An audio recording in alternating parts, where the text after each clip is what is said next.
Assalamualaikum warahmatullahi wabarakatuh. Apa kabar sahabat beriman? Semoga kita selalu diberi kesehatan dan perlindungan dari Allah Subhanahu wa Ta'ala. Sebelum saya membahas tema hari ini, jangan lupa like, komen, subscribe channel Hamba Allah Beriman, supaya kita bisa selalu update dan belajar tentang agama Islam yang kita cintai ini. Mudah-mudahan kita selalu diberikan Allah Subhanahu wa Ta'ala keberkahan, keselamatan di dunia dan di akhirat. Baiklah, tanpa berlama-lama lagi, hari ini saya akan membahas tentang Ad-Dajjal. Cerita tentang asal-usul Dajjal tidak ditemukan secara eksplisit dalam Al-Quran, tetapi ada beberapa hadis dalam literatur hadis Islam yang menggambarkan asal-usulnya. Dajjal dianggap sebagai salah satu fitnah, cobaan besar di akhir zaman dalam ajaran Islam.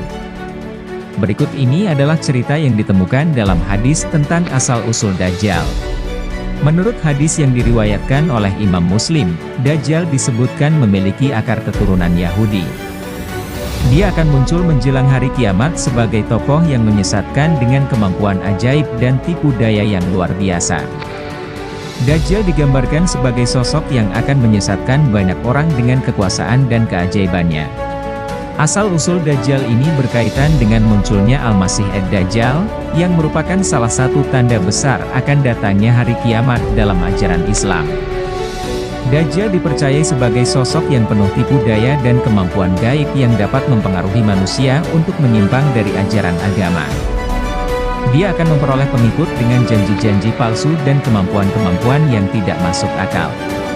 Menurut sebagian ulama, Dajjal bukanlah nama seorang individu, tetapi lebih sebagai simbol dari berbagai bentuk godaan dan penyesatan yang akan muncul di akhir zaman.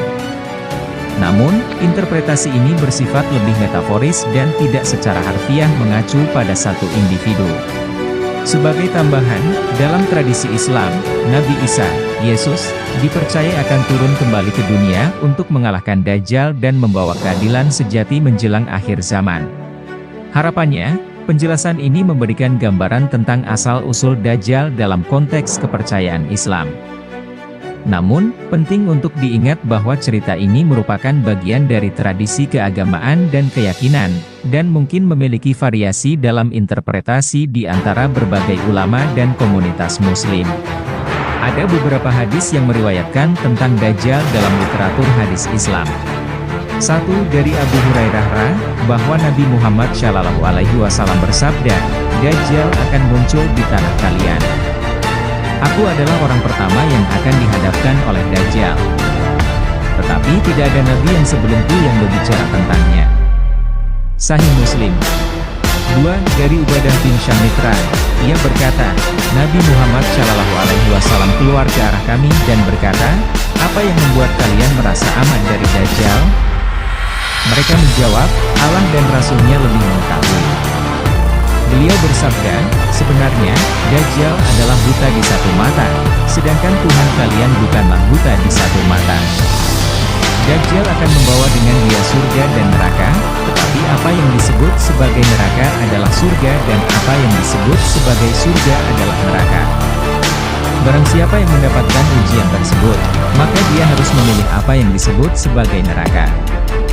Sahih Bukhari dan Sahih Muslim.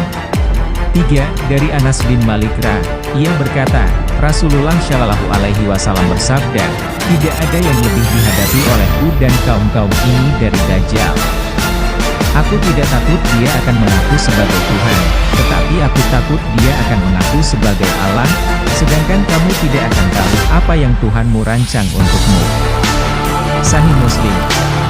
4. Dari Hudzaifah bin Al-Yaman ia berkata, Rasulullah SAW menceritakan kepada kami dua hadis tentang Dajjal.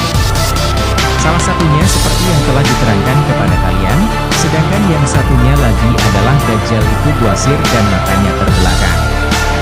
Terdapat antara kedua matanya, terdapat tulisan kafir yang dibaca oleh setiap muslim, Mim. Kemudian, Hudzaifah berkata, "Bacalah jika kalian ragu." AR Muslim. Semoga kita senantiasa diberikan kekuatan dan petunjuk dalam menjalani kehidupan ini. Mari kita bersama-sama berjuang untuk meraih keselamatan dunia dan akhirat. Terima kasih. Jangan lupa untuk selalu like, komen, dan subscribe channel kita Hamba Allah Beriman, agar selalu bisa update setiap hari. Akhir kata, waalaikumsalam warahmatullahi wabarakatuh.